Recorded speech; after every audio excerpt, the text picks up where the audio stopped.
অতি সম্প্রতি ভারতের লোকসভায় একটা বিল পাস হয়েছে, সেটা আইনের আকার ধারণ করতে যাচ্ছে। সেটা হলো ওয়াকফ সংশোধনী বিল 2025। আপনারা অনেকে জেনে থাকবেন, ভারতবর্ষে প্রাতিষ্ঠানিক জমির মালিকানা সবচেয়ে বেশি হলো ভারতের রেলওয়ে এবং সেনাবাহিনীর।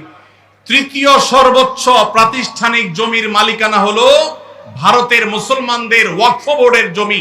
8.7 লক্ষ সম্পদের মালিক হলো মুসলমানদের ওয়াকফ বোর্ড।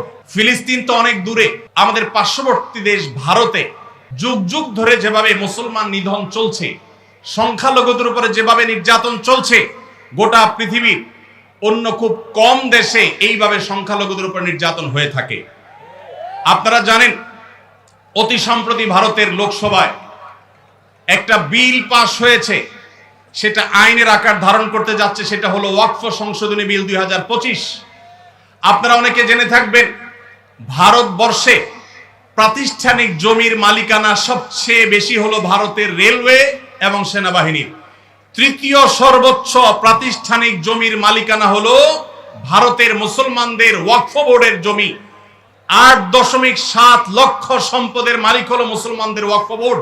ইসলামের অন্যতম একটা সৌন্দর্য হলো মসজিদ, মাদ্রাসা, ইয়েতিমখানা, কল্যাণমূলক কাজ, এগুলো পরিচালনা করবার জন্য ওয়াকফের ব্যবস্থা রাখা হয়েছে ইসলামে।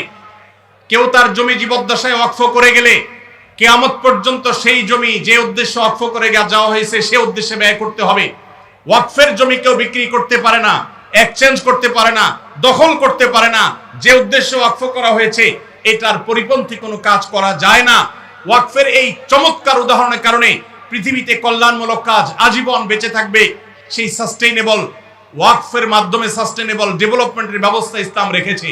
ভারতবর্ষে মুসলমানদের শত শত বছর চলে আসা 8.7 লক্ষ সম্পদ, যেটা টোটাল ভারতবর্ষে যত প্রাতিষ্ঠানিক সম্পদ আছে এর মধ্যে তৃতীয় সর্বোচ্চ। সেই সম্পদ আজ ভারতের হিন্দুত্ববাদীরা গ্রাস করবার জন্য নতুন করে সংসদে বিল তারা পাশ করেছে। আপনারা জানেন, এই বিলে সুস্পষ্টভাবে বলা হয়েছে যে মুসলমানদের ওয়াকফ বোর্ড, যেটা নিতান্ত ইসলামিক একটা বিষয়, এটা এতদিন পর্যন্ত মুসলমানরাই পরিচালনা করে আসতো। এখন রাজ্য এবং কেন্দ্রীয় ওয়াকফ বোর্ডে দুজন অন্য ধর্মাবলম্বী অমুসলমান হিন্দু তাদেরকে বাধ্যতামূলকভাবে ওয়াকফ বোর্ডে অন্তর্ভুক্ত করার জন্য আইন করা হয়েছে।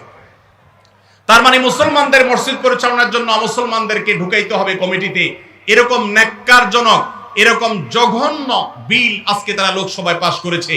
আমরা বাংলাদেশের এই প্রান্ত থেকে এই জঘন্য মুসলমানদের স্বাধীনতা হরণকারী, মুসলমানদের অধিকার খর্বকারী এই কালো আইন যেটা হতে যাচ্ছে, সেটার বিরুদ্ধে আমরা তীব্র নিন্দা এবং প্রতিবাদ জানাচ্ছি।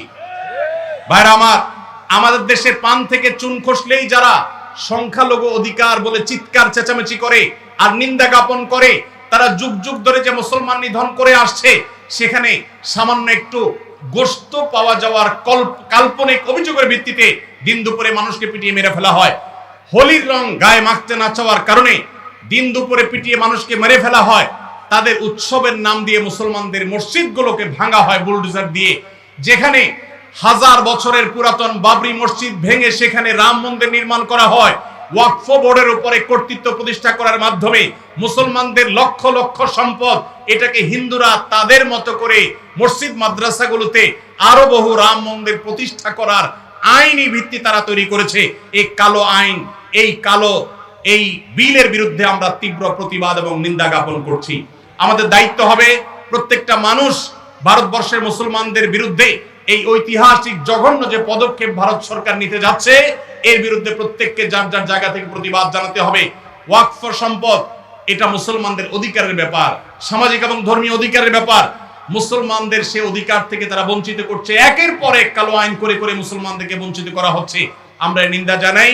সেই সাথে ভারতের একটা আইন আছে, 12 বা 13 বছর যদি কেউ কোনো জমি নির্বাধায় দখল রাখতে পারে, সে সেটা মালিকানা দাবি করতে পারে। ওয়াকফের জমিগুলো এখন কেউ যদি এভাবে দখল করে রাখতে পারে আর সংশ্লিষ্ট ওয়াকফ বোর্ড যদি কোনো আপত্তি না জানায়, তাহলে সেটার সে মালিকানা দাবি করতে পারে। এবং সেই মালিকানার দাবি নিষ্পত্তি করার নতুন করে বিল পাস করা হয়েছে, যে কালেক্টরেটের চাইতে সিনিয়র লেভেলের কোন অফিসার সেটা নিষ্পত্তি করতে পারবে। অর্থাৎ মুসলমানদের মসজিদের বিষয়ে এই জমি যদি কোনো হিন্দু দখল করে তাহলে সেটা যেন সে দখল নিতে পারে, তার জন্য হাজারটা দুয়ার খোলা হয়েছে। এটা ভারতবর্ষের ইতিহাসে মুসলমানদের বিরুদ্ধে তৈরি হওয়া সবচেয়ে কালো আইনগুলোর একটা, যেটা মুসলমানদের অধিকার খর্ব করছে, সংখ্যালঘুদের অধিকার খর্ব করছে। আমরা এর তীব্র নিন্দা জানাচ্ছি। আল্লাহ রাব্বুল আলামিন ভারতবর্ষের মুসলমানদের অধিকার যেন তারা ফিরে পায়, সেই তৌফিক আল্লাহ তাদের সবাইকে দান করুন, আমিন। আসুন্নাহ ফাউন্ডেশন, উম্মার স্বার্থে সুন্নাহর সাথে।